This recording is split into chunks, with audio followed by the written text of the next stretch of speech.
छाया से बात। एक बुद्धिमान साधु की कथा। बहुत समय पहले हिमालय की एक शांत घाटी में आर्यनंद नाम के एक साधु रहते थे। वे ध्यान, मौन और आत्मज्ञान की साधना में लीन रहते थे। लोग उन्हें चलता हुआ बुद्ध कहते थे, क्योंकि उनकी बातें सीधे दिल को छूती थी। एक दिन एक युवक उनके पास आया। उसका नाम था समीर। वह बेचैन, क्रोधित और जीवन से थक चुका था।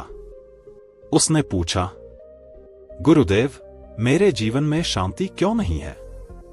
लोग मुझे धोखा देते हैं, मैं हमेशा गुस्से में रहता हूं और हर चीज से निराश हूं। क्या ध्यान करने से सब ठीक हो जाएगा? आर्यनंद मुस्कुराए, कुछ नहीं बोले।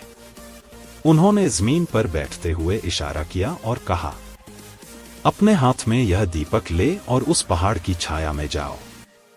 वहां बैठकर छाया से कहो कि वह दूर चली जाए।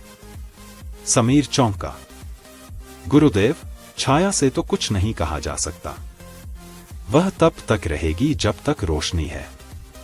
आर्यनंद बोले, ठीक वैसे ही जैसे तुम्हारा क्रोध, घृणा और दुख ये छाया है।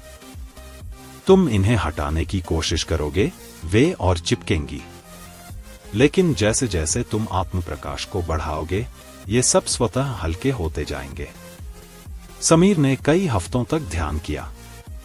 पहले दिन उसका मन उथल पुथल करता रहा, लेकिन धीरे धीरे जैसे जैसे उसने अपने भीतर झांकना शुरू किया, वह उन भावनाओं को देख सका जो उसने दबा रखी थीं, बचपन के डर, अस्वीकृति की पीड़ा और खुद से नफरत। एक दिन ध्यान करते हुए उसे अनुभव हुआ, मैं तो वो नहीं हूं जो मुझे दुख देता है। मैं वह हूं जो देख सकता है कि दुख आया है और जा सकता है। वह रोया, लेकिन पहली बार बिना दर्द के। केवल शुद्ध शांति थी। वह समझ गया कि शांति बाहर नहीं, भीतर है।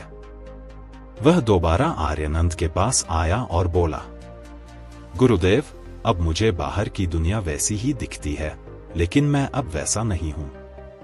आर्यनंद मुस्कुराए और बोले, अब तुमने उस दीपक को भीतर जला लिया है। अब कोई छाया तुम्हें नहीं डरा सकती।